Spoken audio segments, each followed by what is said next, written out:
Hi friends, welcome back to my channel. তো দেখো, আজকে আরও একটু নতুন রেসিপি নিয়ে হাজির হয়ে গেছি। আগের ব্লগটাতে আমি বলেছিলাম যে আলুর পরোটার রেসিপি নিয়ে আসবো। তো আমি নিয়ে হাজির হয়ে গেছি আলুর পরোটার রেসিপি। এই রেসিপিটা অন্যান্য আলুর পরোটার থেকে একদমই আলাদা, নতুন পদ্ধতিতে, নতুন স্বাদের। তো চলো দেখে নাও আমি এই আলুর পরোটাটা কীভাবে বানাচ্ছি, কীভাবে বানিয়েছি। তো সব স্টেপ টু স্টেপ দেওয়া আছে, তো তোমরা একটু ভালো করে দেখে নাও। আর তার আগে আমার চ্যানেলটাকে এখনও পর্যন্ত যারা সাবস্ক্রাইব করে নেই, তারা প্লিজ আমার চ্যানেলটাকে সাবস্ক্রাইব করে আমরা পাশে থাকো। তো দেখো, আলুর পরোটা করার জন্য আমি এখানে নিয়েছি মাঝারি সাইজের 3টে আলু। মাঝারি সাইজের, খুব বড় না খুব ছোটো না, 3টে মাঝারি সাইজের আলু নিয়েছি। আর আলুটাকে ভালোভাবে হাত দিয়ে ম্যাশ করে নিয়েছি। আর এখানে আলুটা আমি সেদ্ধ করে নিয়েছি। সেদ্ধ করার সময় কিন্তু আমি হালকা নুন দিয়ে আমি সেদ্ধ করেছিলাম। আর এখানে দেখো আর কিছু বাকি মশলা আছে, যেমন এখানে রয়েছে কাসুরি মেথি, জোয়ান আর গোটা জিরে। এখানে রয়েছে ছোট ছোট 3টে কাঁচা লঙ্কা। তো ঝালটা তোমাদের পছন্দ অনুযায়ী তোমরা নিয়ে নেবে।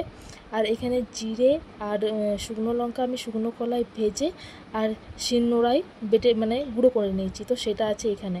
এখানে আছে গ্রেট করা আদা, আর এখানে আছে হলুদ গুঁড়ো। তো আমি এবারে একে একে এই আলুটার সাথে আমি সব এগুলো অ্যাড করে ভালোভাবে এটাকে আমি মেখে নেব। তো অবশ্যই মনে করে প্রথমে নুন দিতে হবে। তো প্রথমে আমি পরিমাণ মতো নুন দিয়ে দিলাম। তারপরে আমি এটাকে, তো দেখো এখানে আটাটা আমি নিয়ে নিয়েছি। আটাটা তো অল্প আমি নুন দেব, কারণ যেহেতু আলুটাতে আমি নুন দিয়েছি, ওই জন্য আমি অল্প করে নুন দেব।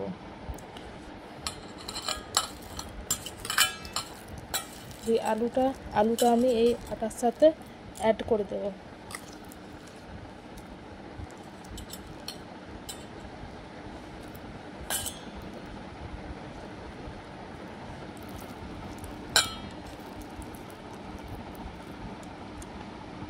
তারপরে দেব হলুদ গুঁড়ো, দেব শুকনো খোলায় ভাজা জিরে আর গোটা লঙ্কা, অ্যাড করে দেব জিরে, জোয়ান আর মেথি পাতা, দিয়ে দেব থেতো করা আদা, এবার দিয়ে দেবো লাস্টে কাঁচা লঙ্কা। তো ঝালটা তোমাদের অনুযায়ী তোমরা নিয়ে নেবে, বাড়িয়ে কমিয়ে। এবার এটাকে আমি ভালোভাবে আটার সাথে প্রথমে মেখে নেব। তো আটার সাথে ভালোভাবে আমি মিক্স করে নেব, তারপরে অল্প অল্প জল দিয়ে আমি মেখে নেব।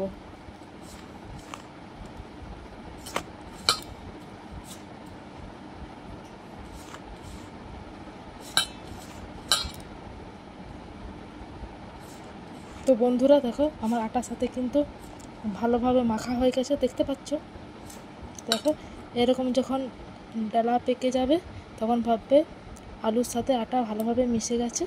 এবার আমি অল্প অল্প জল দিয়ে মাখবো, একসাথে এক গাদা জল দিয়ে দেবেন না, তাহলে কিন্তু আটাটা নরম হয়ে যাবে একবারে, তখন আর বেলতে অসুবিধা হবে। তো সরি, মেসেজ ঢুকছে। তো চলো এবার আমি অল্প অল্প জল দিয়ে আমি আগে আটাটা মেখে নিই, তারপরে ফিরে আসছি। তো দেখো ডোটা আমার তৈরি হয়ে গেছে। এরকম একটা ডো তৈরি করতে হবে, যাতে খুব নরমও না হয় আর একবারে শক্ত, যেমন ইটের মতনও যেমন না হয়। ঠিক এরকম একটা ডো করে নিতে হবে।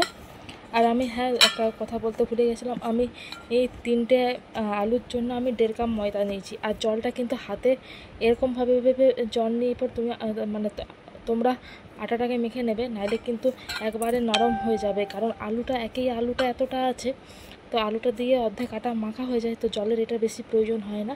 তো এবার দেখো, সামান্য সরষার তেল বুলিয়ে, তো সামান্য সরষার তেল দিয়ে আমি এটা 1 ঘন্টার জন্য রেস্টে রেখে দেব। তো সরি, এক হাতে তো কাজ করছে, ওই জন্য একটু গোলমাল হচ্ছে, কারণ এক হাতে ফোন ধরতে হয়। তো এরকমভাবে মেখে আমি 1 ঘন্টার জন্য রেখে দেব। তো 1 ঘন্টা পর আমি ফিরে আসছি। তো চলো ঢাকা দিয়ে দিই। আমি 1 ঘন্টা পর আবার ফিরে আসবো। দেখো এখানে আমার মোট 5টা লেচি হয়েছে, আর একটা পুচকু লেচি হয়েছে, এটা আমার মেয়ের জন্য। তো সরি না, এটা মেয়ের জন্য নয়, এটা এমনি বাড়তি হয়ে গেছে। তো দেখো আমি বেলে নিয়েছি, আর তাওয়াটা ভালো করে গরম করে আমি এই মানে পরোটাটা দিয়ে দিয়েছি। তো আমি গোল গোলভাবে পরোটাটা করব। তো এটা একটু গোল গোল আর মোটা মোটা করলে বেশ ভালো লাগে, তো ওই জন্য আমি গোল করেছি। আর মোটা মোটা তো ঠিক গোলটা আমার হয়নি। তো মেয়ে খুব জ্বালাচ্ছিলো সামনের কাছে, শুধু মানে এক সাইড শুধু বকর বকর করে যাচ্ছিলো। তো ওই জন্য গোলটা আমার মানে ওর সাথে কথা বলতে বলতে অন্যমনস্ক হয়ে কাজ করছিলাম, তো ওর দিকে তাকিয়ে থাকি, তাহলে ওই জন্য গোলটা হয়নি। তো কোনো পরোটাটাই আমার গোল হয়নি, সবগুলো এরকমই হয়ে গেছে ওর মেয়ের সাথে বকতে বকতে। তো দেখো আমি 1 পাশটা তেল ছড়িয়ে দিয়েছি। তো আমি এখানে তোমার হচ্ছে সানফ্লাওয়ার যে তেল আছে, তো সেই তেলে আমি পরোটা করছি। তোমরা চাইলে কিন্তু সরষের তেলেও করতে পারো, তো টেস্টের কোনো হেরফের হবে না। তো দেখো আমি 2 পাশ ভালোভাবে তেল দিয়ে আমি পরোটাটাকে ভালোভাবে সেঁকে আর করে মানে তুলে নেব। তো এভাবে আমি একের পর এক আমি সব পরোটাগুলো বেলে নেব। তো চলো, এরকম ভালোভাবে 2 পাশ সেঁকে আমি ভালোভাবে সব পরোটাগুলো তুলে নেব। তো এই পরোটাটা খেতে যা হয়েছিল না, দারুণ হয়েছিল, দারুণ টেস্ট হয়েছিল। মানে এমনি আলুর পরোটা যেরকমভাবে আমরা মানে এই আলুর পরোটাতে পুর ভরি, তো এমনি পরোটা যেটা বলছিলাম যে পুর ভরে যেটা করি, তো তার থেকে এই টেস্টটা কিন্তু আরও ভালো হয়েছিল। আর দেখো কোনো কিন্তু ঝামেলাও নেই, পুর ঢোকাও, তাকে আবার গোল গোল করে পাকাও, আবার বেলো আস্তে আস্তে সাবধানে বেলো, নাহলে আবার পুর বেরিয়ে আসবে। তো এরকম কোনো ঝামেলা নয়, আর খেতে সেটার থেকে ওইটা দ্বিগুণ টেস্ট। তো দেখো যাই হোক, বকর বকর করতে করতে কিন্তু আমার আরও একটা তাওয়াতে পরোটা চলে গেল। তো এরকমভাবে আমি একের পর এক পরোটাগুলো কিন্তু সেঁকে নেব।